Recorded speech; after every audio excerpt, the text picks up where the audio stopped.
G'day everyone. I just wanted to put together this quick video. Today I've been pretty disappointed by some media and articles that have been out there that I feel have taken things out of context, and also I just wanted to help you make up your own decisions. And what I've done at the end of this is actually attach the full unedited copy of the press conference I did yesterday with Senator Lambie at Parliament House, where I need to apologise for probably getting too drawn into answering some of the questions that have really taken us off the topic. And the whole reason why I founded Voice of a Veteran and chose to speak up after separating from the military myself start of last year and going down a spiral that saw me join in the mental health crisis that took me to my lowest point in August, where I considered taking my own life, and unfortunately over 700 veterans have now taken their own lives since 2001. And pretty outraged by the fact that I was able to get to that place and being able to look back and understand what got me there, to then stand up, create a platform that helped me stand up and speak out and help others connect with me and with their blessing on their behalf, try and take action and help people understand and be educated as to what the veteran community is going and what we need. In saying that, I'd also like to really thank you, those elements of the media who have been so supportive for us and understanding what's been going on.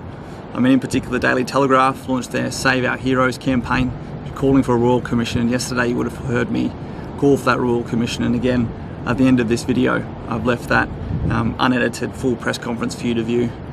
Daily Telegraph has also come out with our Save Our Medals campaign, and you would have heard me advocating so hard on this because, you know, as an Australian citizen, as a former army man, and the way my morals and values sit, the best part of my military career was the ability to travel around the world to support those who couldn't support themselves, to save those who couldn't save themselves, and to take the fight to bullies or bad guys who would otherwise mean them or others harm. And when I sit here and I see collective punishment being awarded and people being subjugated to actions that I know tear at that fabric that we already suffer from in leaving defence, that loss of purpose, that loss of identity, it's sometimes small things like those honours and awards that really impact those who maybe have only that to identify with on days like Anzac Day, let alone the families of our fallen, which I know you've heard me speak about enough as it is.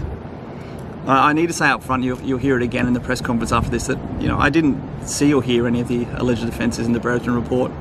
I too have only read the unredacted report, and that's legally all I'm allowed to say. And I need to really bring this conversation back to what is my true purpose and not get carried away with trying to fight every battle. And I just want you to understand that I've probably been engaging with more than I should have, because so many of you have entrusted, so many veterans out there have entrusted your faith and confidence in me to stand up and try and stop some of these actions that are impacting you and helping you to suffer in silence, as you've told me and continue to tell me. But I need to abide by the principles of war and concentration of effort and maintaining my own morale, and really focus on getting back to that key purpose that is to do what needs to be done to help combat the veteran mental health crisis. And the Brereton report release has brought so much of this to light in the way that I believe it's been mismanaged, and our veterans and their families have been treated,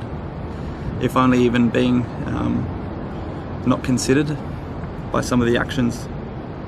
So again, at the end of this, I've attached the unredacted, unedited full copy of the press release that was conducted yesterday. I'd ask you to take the time to have a listen to my answers. Please provide me with feedback. I'm here to learn, and I really hope to be in this long enough to support and achieve the change that is needed. The press conference yesterday, on a personal level, really did take a lot out of me.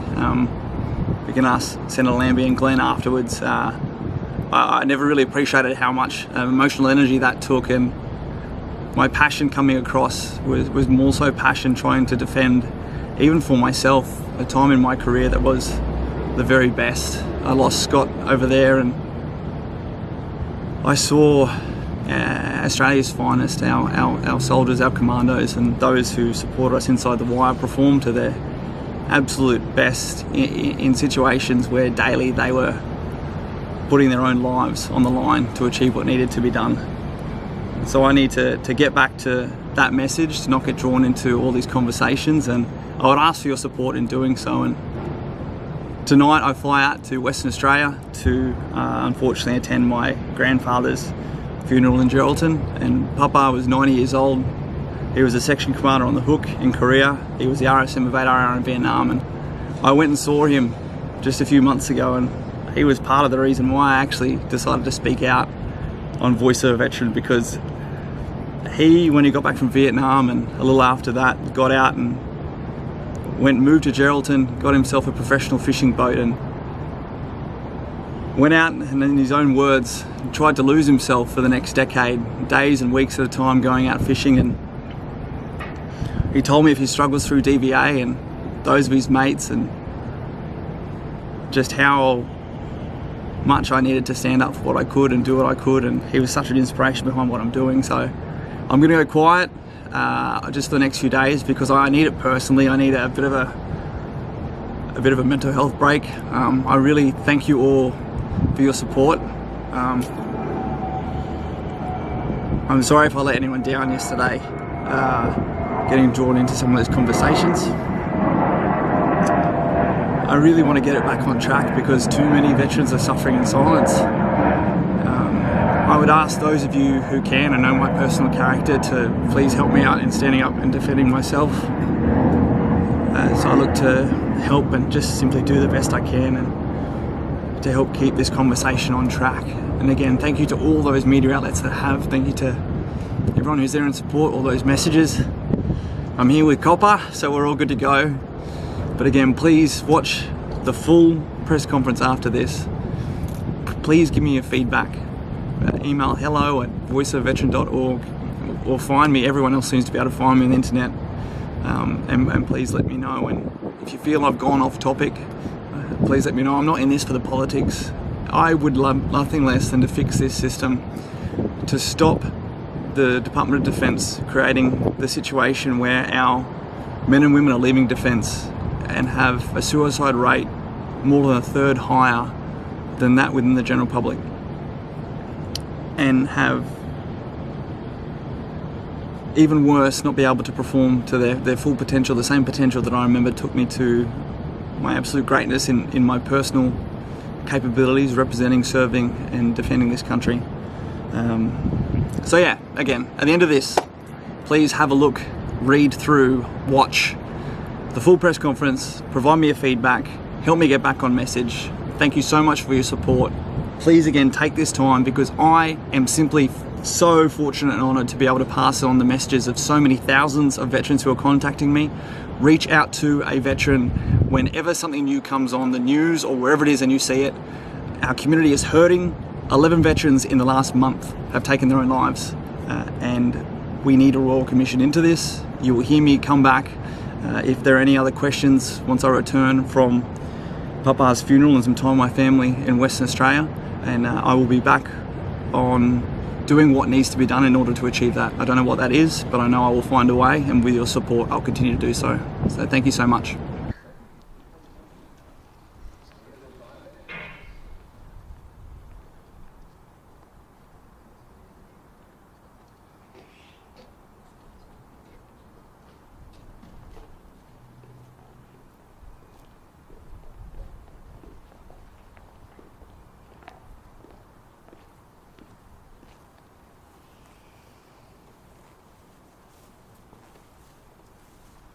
Good morning everyone, and thank you for turning up. I'm here today with Senator Lambie and with Glenn Colomets. And we have, as you may have read this morning, the Daily Telegraph, credible information that the Prime Minister, under the advisement of his senior leaders in both military and defence, have premeditated the collective punishment, and specifically in writing to the Queen back in July to enable the powers for the Chief of Defence Force to write to the Governor-General to remove the meritorious unit citation from an entire unit. Prior to this, the original letters patent, signed by Prime Minister Hawke back in 1991, only allowed for the citation to be removed from an individual. These powers demonstrate the premeditated collective punishment of our veterans and of our families, without the concurrent planning and dedication to the support architecture around them that they need as they have been exposed in the public to wounds reopening, having this citation threatened to be stripped from their family. And while we assume the presumption of innocence, we'll be working with Senator Lambie to now go forth and help turn this credible information into fact so as the Australian people can see what has occurred. Too much is occurring behind closed doors. The veteran community is in outrage. Decisions are being made unchecked by our government, and it's time to bring this forward so the Australian people can understand what is going on and our veterans can stop suffering in silence.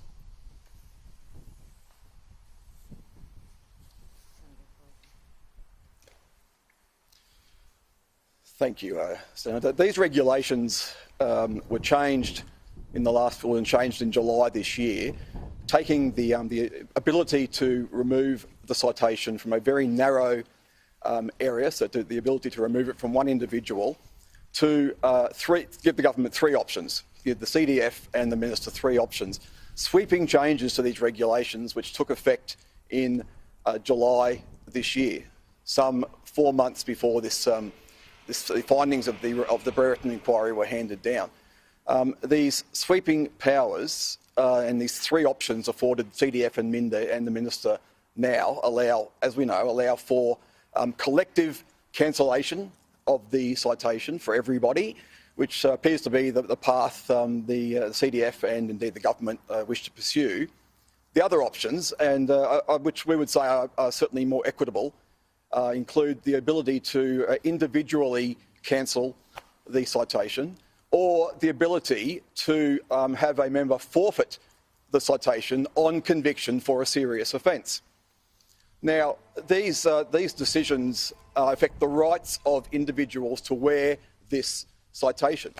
Fundamental principles of procedural fairness must be afforded in this process, and stripping or attempting to strip an entire unit of this citation is against all of these fundamental principles. Yeah, look, for me, I just find this so un-Australian. You're already saying these guys are guilty, that you're investigating, but what's even more concerning to me, you're saying that the whole 3,000 of them are guilty. You just cannot do this. And the way this has been done in July of changing the rules and regulations around this citation is absolutely one of the lowest points that I have yet seen. I'd remind people out there that there are a lot of families attached to these men, and these men, majority of them are already suffering psychological conditions because of the continuous rotations they have done in the Middle East during their time. This is not the way to handle this.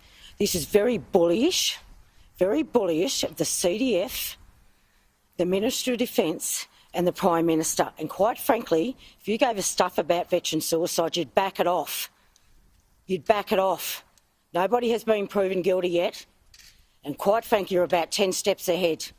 And you don't even know where this is going to end up. This could take years. So to cut in early like this, quite frankly, has been a really, really bad decision on behalf of all of you. And you should be ashamed of yourselves. So I'm asking you to put the welfare of these soldiers and their families first and foremost, just for once. But back it off. This is not the right way forward. Back it off. Don't just put it on hold until January about taking this citation off them. Back it off. Back it off until we know who's proven guilty. And that's if anyone is proven guilty. Just back it off. Mr. Russell, Jackie Lambie says that it's un-Australian and it's the lowest of the low. Isn't the lowest of the low the most un-Australian act the fact that we had special forces soldiers in Australians' name murdering at least 39 innocents? The lowest of the low is that you continue to stand here and accuse them of crimes that they're about to stand in an investigation and must stand in court. No one, including the Prime Minister, is judge, jury and advocate and should be allowed to change the powers that can then punish collectively or individually any Australians. So here today we are saying that the allegations are confronting, are shocking and if proven are un-Australian. But what is un-Australian is not affording the due process, standing up an entire office of the Special Investigator, changing rules behind closed doors. We want it brought to the forefront, we want due process afforded, and want the Australian public to know what is going on. Murders mentioned about 184 times in the Brereton report. report. It's obviously not done lightly, a report of some 4.5 years. Do you think that these offences, any of them, are true?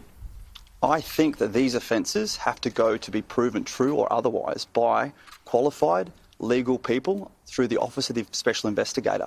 I call on the government here and now to help the Australian public and the military to move forward from this investigation that was 7 years ago, allow those who have to answer for any alleged crimes to do so, but now to support our veterans, our families, and now having shown that they've spent over the last 6 months premeditating actions without supporting them, it's unexcusable. They have lost my trust, and they have lost the trust of so many veterans and their families. Those accused of the 39 alleged murders of Afghan civilians and prisoners of war, shouldn't those soldiers have lost your trust too? When they are proven to have done so, they will have lost my trust. Again, why are we making decisions here and now on credible information and not allowing due process?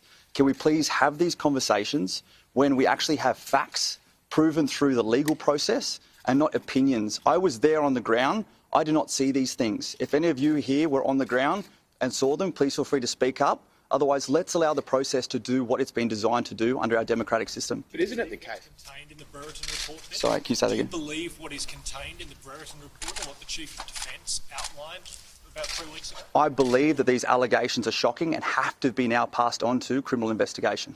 But isn't it the case that the whole unit doesn't go on trial, individuals go on trial? The Brereton report was looking at the behaviour of the whole unit, and that's what it's judged in the Brereton report. That doesn't need to go to a trial. That's judged by defence, isn't it? So the Brereton report is judging the behaviour of a unit 7 years ago, as at the last report. Right here and now, the unit, including 2 squadron and 3,000 Special Forces personnel, are being judged on actions and opinions of culture from 7 years ago. How do you do that? I don't know. A report has gone on for 4.5 years. I'm looking forward to that report being pushed forward to the Office of the Special Investigator. I was there as a part of that culture. I saw warrior culture that saved lives. I also saw situations that were beyond any comprehension. I can't make the decisions for everyone who was there. I can just talk to my own lived experience. And as an Australian, stand here, ask for due process to be afforded. On the disbandment of 2 Squadron, there's reports of, I think you're saying that there's 60 to 65 operators and reserve operators and SASR who are threatening to stand down over this. Mm-hmm. That's not something that can be tolerated by defence, is it? I mean, part of the Brereton report was the fact that junior officers were basically running the whole show, and now you've got a whole lot of soldiers bucking the orders of the CDF.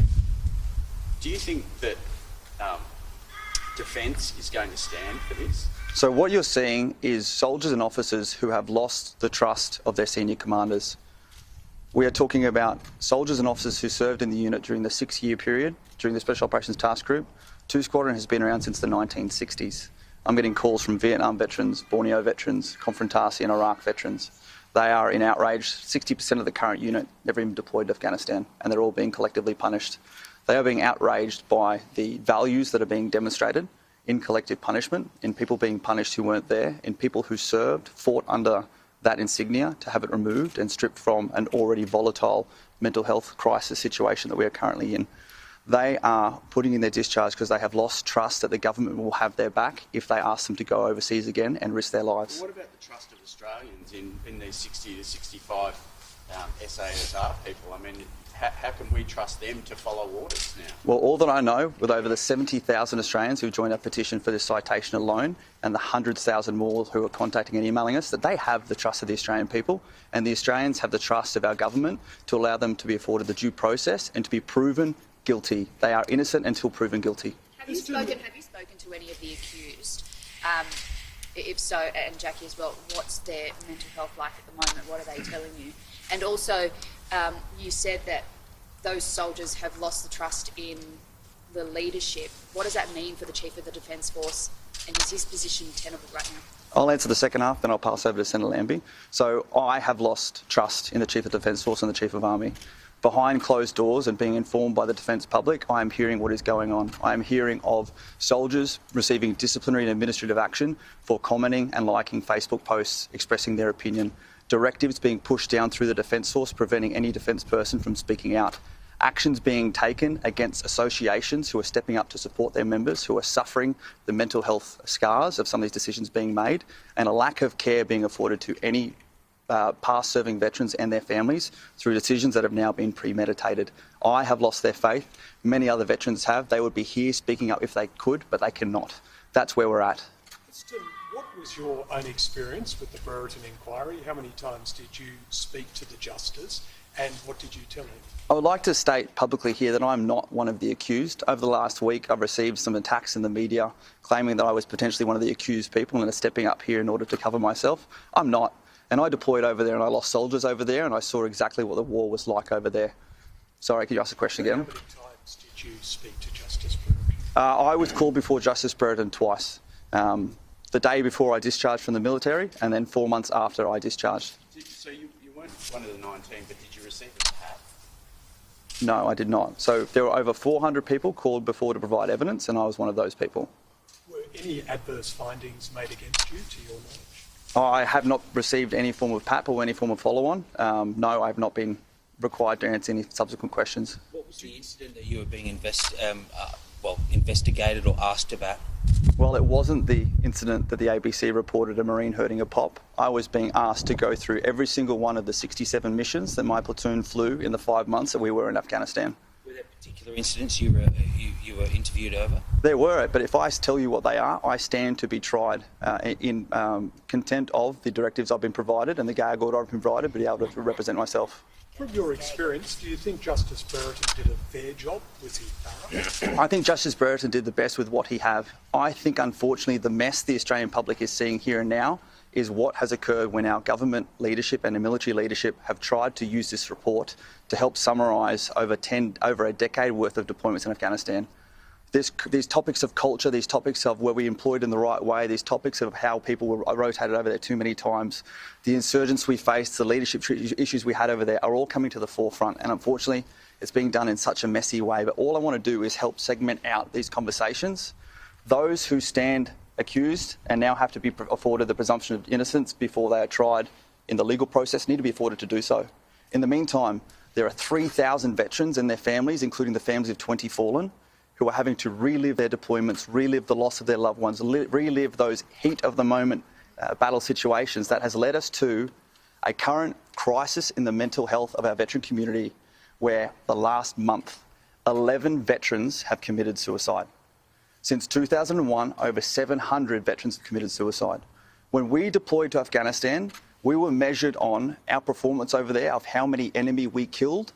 And back in Australia, the Australian public measured our success by how many were sent back to be buried. 41. The Parliament here stood for a minute's silence when each of those 41 members died. Since 2001, 700 veterans have committed suicide since we deployed to Afghanistan. That's over 12 hours. When Parliament sits today, how about every single parliamentarian and senator stands up and acknowledges the fallen that are still the death toll that we are now facing as a result of our deployments to Afghanistan?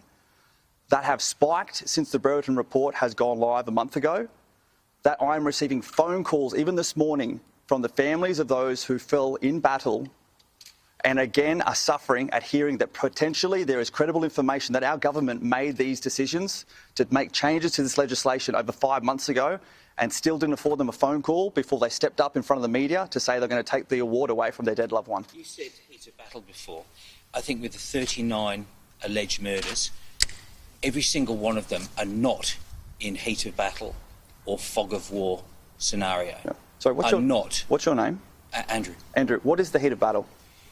Well, I'm quoting the report, and I'm also, and this is also something that's been made clear by the CDF and the minister. Yep. Right. Once again, what is the heat of the battle? What is the heat of battle? What is the heat of the battle? So when I went out on operations, we went on operations to catch an insurgent. If you ask me a question, one of the alleged murders is captured on film with someone carrying in a field and is shot at pretty much point blank. That doesn't look like heat of battle. Exactly. So I can answer this one. Okay, yep. Yeah. So very interesting to note, and when I look forward to the Office of the Special Investigator come forward, the members of the Special Air Service Regiment were required to go out and prosecute targets on the JPL list, which you've all heard about. The Americans and the British would drop bombs on these people. We would not afford the collateral damage, so we sent our soldiers out there to prosecute, capture and kill them, and under legal authority could have done so in any circumstances. That situation in particular is indeed an allegation that I'm going to afford the presumption of innocence as opposed to the snapshot context that's been put forward to the media and has to now be investigated and is one of those being investigated. I was not there. It is not right for me to comment. Unless you were there and understand the heat of battle, I'm not going to dive into opinions. So you say that the rules of engagement are such that you could pretty much go out and kill anyone that you came across? Is that... No. So the rules of engagement were if someone were classified on the JPL list as being a known terrorist insurgent, we had the authority from back in the headquarters to drop a bomb on them or send a team out to kill or capture them. But the report makes things about civilians, talking about farmers, talking about young children in some cases. These weren't made very clear in the report. Yeah, absolutely. And again, that has to now go through to the Office of the Special Investigator. I wasn't there. I can't comment on any of those individually. All I can comment on is the process now is to carry that forward. But surely this evidence was compiled to a legal standard by corroborated accounts. Some of the accounts were rejected by the report. I mean, it seems very clear that these incidents have at least a high standard of evidence behind them. So these incidents have credible information that's now been put forward to have tested under due process in a legal situation. Yeah. So you said a moment ago that you thought that Justice Brereton did a fair job with what he could. Absolutely. But at the same time, you're questioning one of the fundamental issues here, which is, I think, the fog of war reference that Andrew's using. I think that is from Brereton, isn't it? So do you dispute the way in which Justice Brereton is classifying what's in the fog of war and the incidents that he says were not in the fog of war? I am speaking to the fact that the Australian public haven't been given the chance to understand what the fog of war is. The fog of war is not assaulting up over an enemy trench and the enemy putting their hands up and the decision there to either capture them or take them hostage. The fog of war is when you're going out on a mission to catch the same insurgent that you'd already caught 3 times and had a fingerprint on a ball bearing that was pulled from a suicide IED vest that was detonated in Kabul the week before. Is that a hypothetical you're coming up with there? Or is that That's an actual mission that I did in 2012. So I don't know what the fog of war is. All I know is that there has been a 4.5-year inquiry that has been conducted. And what we need to do now is not sit here and debate fog of war. We need to sit here and allow those who are accused to be afforded the presumption of innocence and to go forward to an official Do you process. question the credibility of some of the statements given by witnesses? I mean, there's so much more that we still have to work through. Like, I'm one man working with Voice of a Veteran, an incredible team, and now that's why I'm here at Parliament House with people like Cinda Lambie, that we need to dig into turning the credible information that we've heard from those who are involved in the inquiry, from those who are currently serving, and afford the government for the presumption of innocence until we can come forward with hard evidence. And there are so many questions such as immunity being provided, people that were not medically sound being interviewed. But again, I want to leave it at that. Who is funding a campaign? I'm funding my campaign personally.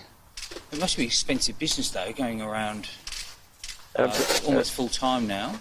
It absolutely is. Would you like to support? Have you had any financial support for your campaign? Not as yet. I think this morning we're going to be doing a fundraising campaign to help Voice of a Veteran push forward the rest of this campaign, because up until this point I've been personally self-funding.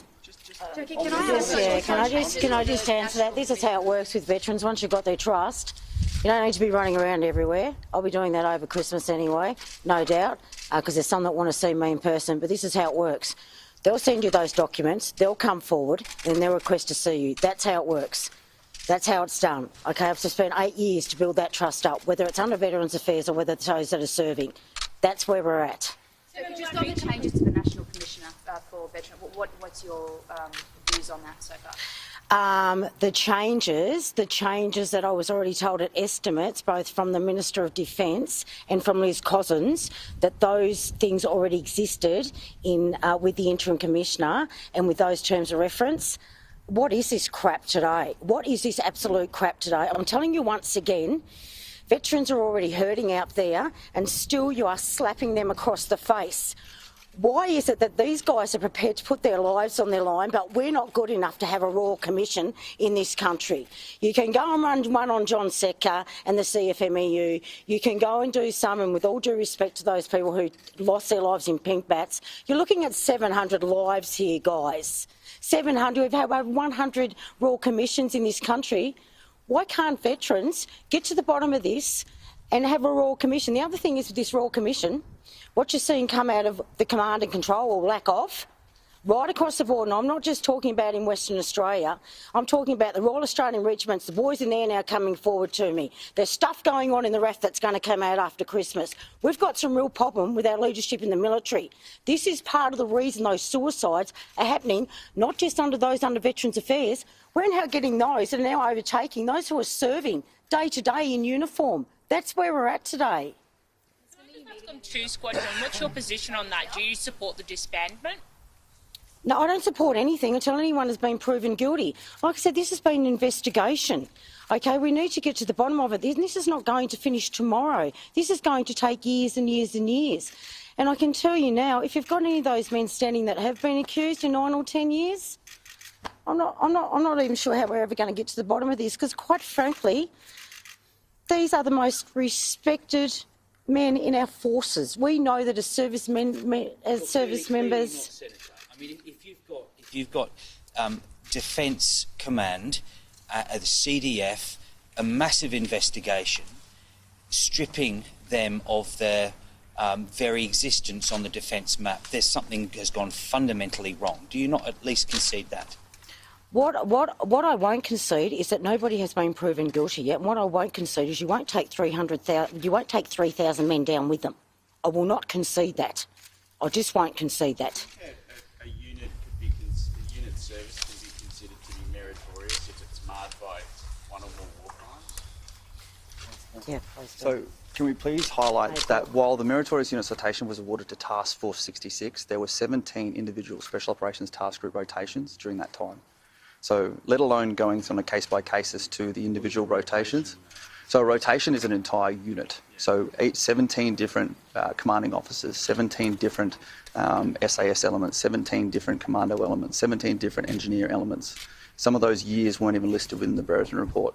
So this is where we're just asking for why is decisions being made, first and foremost, before anyone's been proven guilty. Heston, you've significantly pushed your position through Voices of a Veteran since this Brereton report.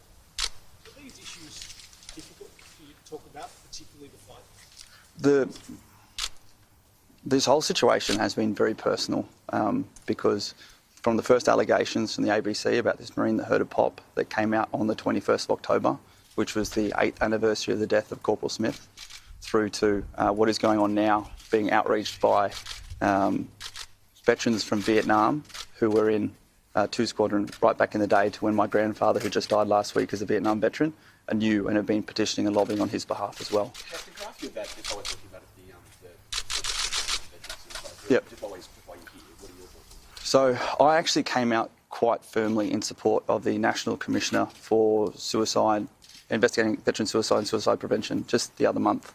And that was prior to travelling to the Department of Veterans Affairs, where I met with the Secretary, Liz Cosden, and her team, and put together a plan to support with a bunch of veteran volunteers those who are going to be affected by the Brereton report release. That support was denied. That never happened, and we've seen the result from this. And all the actions I have since been working with and supported by the veterans to uncover what's actually been going on over the last 6 months to actively target veterans and their families in the collateral damage, to fail to recognise and understand the impacts this is having on the mental health and support of our veterans, has me standing here today adamantly protesting that I do not support this National Commissioner. Nothing short of a Royal Commission is good enough, because I have lost trust that our government can mark their own homework, and I'm going to call on every Australian to please join with me in lobbying their elected officials, their representatives, their senators. The Prime Minister today could stand up and ask for a Royal Commission. 4 people died tragically in the pink bats situation. 11 veterans died last month, 700 since 2001.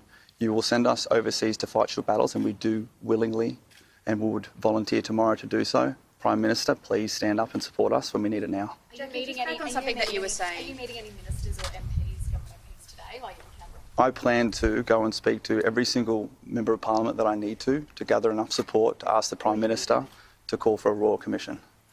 Jackie, just on what you were saying before, sorry, I got distracted by Bob talking in. Are you saying that those accused will commit suicide?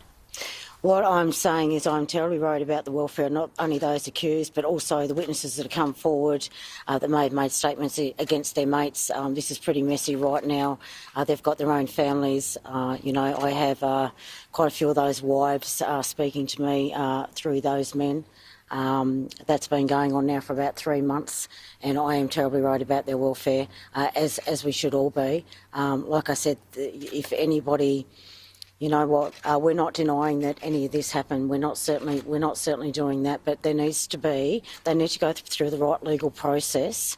And if that's going to take years and years, and these guys would love that, they love their country probably more than any of us, and what they're prepared to give to it, know that when they're at that high level, when you're in those sort of units that are asked to do the bloody impossible for this country, and they continue to do it tour after tour after tour, then I am very concerned about their welfare, and I don't think right now the Prime Minister, the CDF, or those high-ranking people up there are taking this into account. You've completely missed a step. So, just to confirm, so have you been talking to some of the people who have been accused, and if so, what are they saying to you? What I've been talking to is the wives, and whatever I'm hearing right now, until I collect more evidence and pass it into the proper authorities, I certainly won't be saying this over news. Jackie, you're obviously quite, I guess, emotional, if I could use that word here. Your vote is often a crucial swing vote in the Senate vote. Would this stance on a Royal Commission might affect your vote in the future on important legislation that the government is trying to get you to support? Do you know what? I would never, ever do that to anybody serving, and they would never, ever want me to do that, not ever. They just want what they deserve, which is a Royal Commission, and I certainly won't undersell them. I'd undersell myself for them, but that's not what they want me to do. They want this fair and square because they deserve it. And it's not because we want it, it's because we bloody well need it. We need it. They're going down like flies. And it's only going to get worse, I can assure you. Heston, can I ask, in your time either in country or back here, had you ever heard any of these rumours that were alleged in the report? Was it sort of common knowledge, either in the Special Forces, the Commandos, or the SAS, that this sort of alleged behaviour was going on?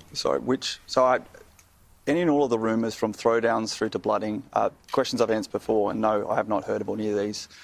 To be honest, a lot of the first time I heard about some of these was when I was required to give evidence in my dealings with the inquiry team. So is it possible it was sort of confined behaviour to a small clique, as reported? It wasn't common knowledge either amongst command or the broader unit? Yeah, well, I believe that's what's really been brought out here. And the key point that's being lost is differentiation. Like I was a captain over there. I was a tactical commander on the ground in my platoon, and I 100% knew what was going on in and around my platoon. And I worked in and around the other Special Forces elements, but it was my platoon and my guys flying in and out on mission. And I certainly we always hear competitiveness and rumours and whatnot, never to this level, but, that's what we need to do, is let rumours lie, and we've now had an inquiry into these, and we now have that pass forward to be turned into evidence. So, I want to speak so much to the brilliance that was done over there, and that's the saddest part for me, is that so many amazing missions were conducted to take the fight to those who were bullying and targeting and killing and injuring others. And some of Australia's absolute finest performed absolutely magnificently, of the over 3,000 people that deployed. And it's so sad for people like myself, who that was the highlight of my career, commanding men in action, taking the fight to bullies who would like to take the fight to us and our families. And now, unfortunately, the Australian public is remembering and looking through my soldiers and myself through the lens of suspicion. Did they do something? What are they trying to hide, as opposed to... Do you believe the war lost its way? Yeah, we went there in 2001 in response to 9/11 to get Al-Qaeda. What was the end game, you think? Please take that question to our You must be as a soldier. Did you have a question there? No, look, we knew what we were doing over there, particularly as a Special Forces element. There were many more things going on in Afghanistan as far as international terrorists coming in and out, and the people we were prosecuting, targeting, tracking and tracing. We did actions every day that inevitably saved lives, protected lives, and made the world a better place. And we did so as volunteers and would do so again. Did you see the rivalry between Commandos and SAS that Brereton and others have commented on? Absolutely, yep. And how did that what was your experience of that? Yeah, so the rivalry between the units was competitive to a point of toxicity, and that came from the simple fact that the senior leaders, the generals, the Special Operations Commander, did not effectively allocate responsibilities between the units. The roles we did over there were likely able to be achieved by both elements, and as such, the competitiveness for resources such as unmanned aerial vehicles, drones, helicopters, forced competition between the two. And in hindsight, and like I will have to say, the Defence Force has recognised since 2013 and since 2015 with sweeping reforms to unit structures, capability requirements and accountability of those have been addressed. But at the time it definitely was. That was in the Brereton report. 2020, Special Operations Command from today is such a very different place. Do you think, Joe, from reading what Brereton found and talked about the culture of SAS, particularly the NCO levels, the warrior culture being talked about, and your experience in Commandos, and this is something that people like Bill James has said, is you're structured very differently. When you go into missions, you go in with a much bigger group. It's a lot harder to hide stuff from other members, whereas when you've got 4 or 5 blokes in a patrol, it's a lot easier to keep that culture of silence and fear, it seems, for the younger ones. You accept that happened there, and that is perhaps one of these war crimes may well have happened. So that's a question for Andrew Hasty, who was an SAS troop commander. I was a commando platoon commander. I never went on the ground with a SAS patrol and can't comment. Bob, you've arrived here mid-press conference. We asked your reaction to the two stories, I guess, around the citations and also around the special suicide. My great-great-uncle died at Gallipoli. My great-uncle died soon after release from Shanghai prison. My father volunteered Second World War, and I volunteered for what turned out to be Indonesia.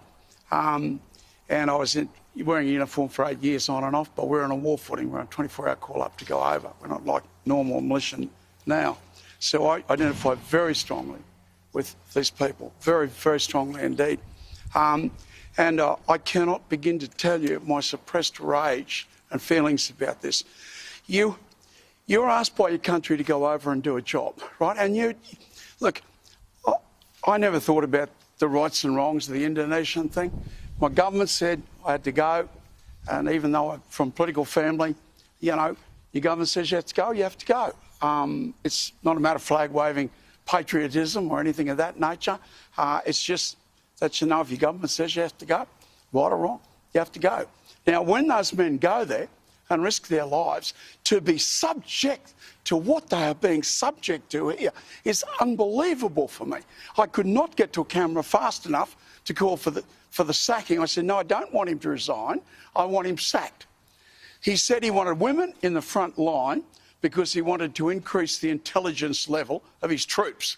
In other words, he's calling his own soldiers dumb, right? He then said they're not allowed to use the word kill. Well, as a weapons instructor for 8 years of my life, as a weapons instructor, you tell a soldier not to use the word kill. I mean, this is rather fascinating. But I can tell you one thing, that bloke's not a warrior. He's not a warrior. And we want warriors defending this country. Let there be no doubt about that. And if you haven't got warriors defending this country, you've got no defence of your country. Now, I just could not believe what I was seeing. I flashed as soon as I heard this gentleman, and if ever you want the essence of Australia, you got it there.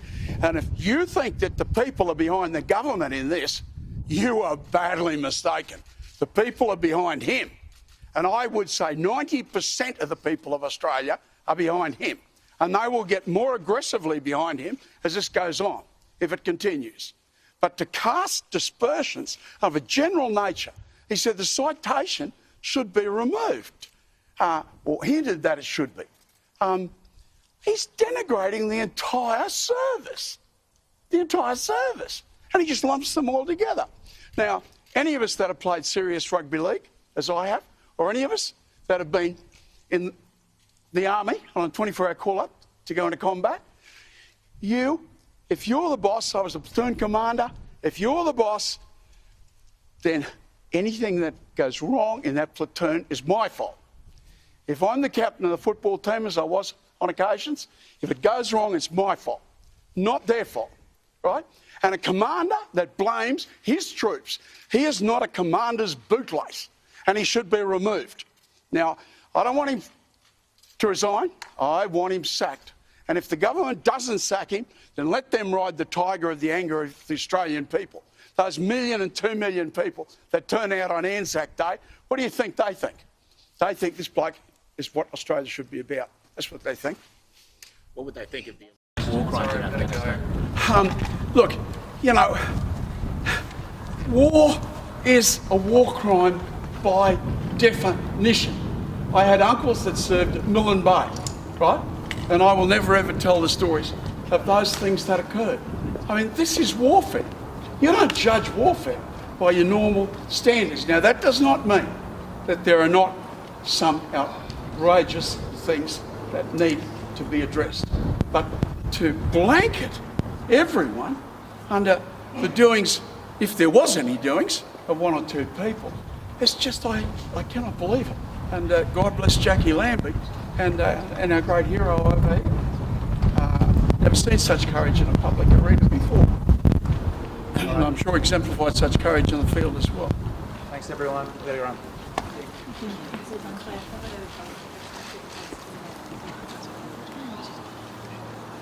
Jackie, psychological, isn't it?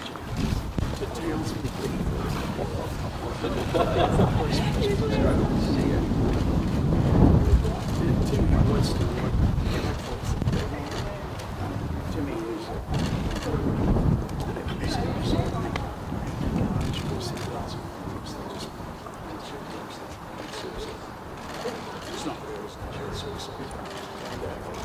Jimmy pulled out a picture of his platoon.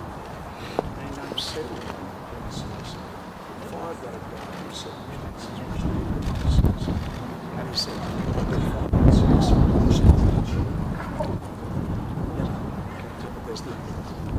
and you said, there's the picture. I give you that picture.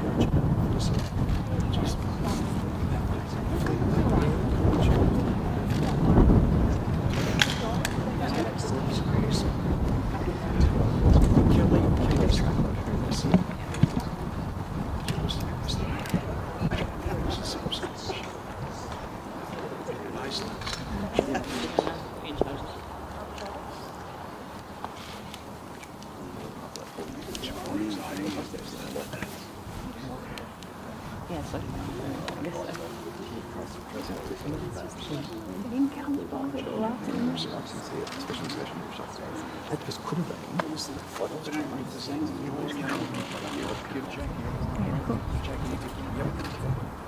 Thank you so much. No, on the contrary. Thank you. And, you know, yes, Jim.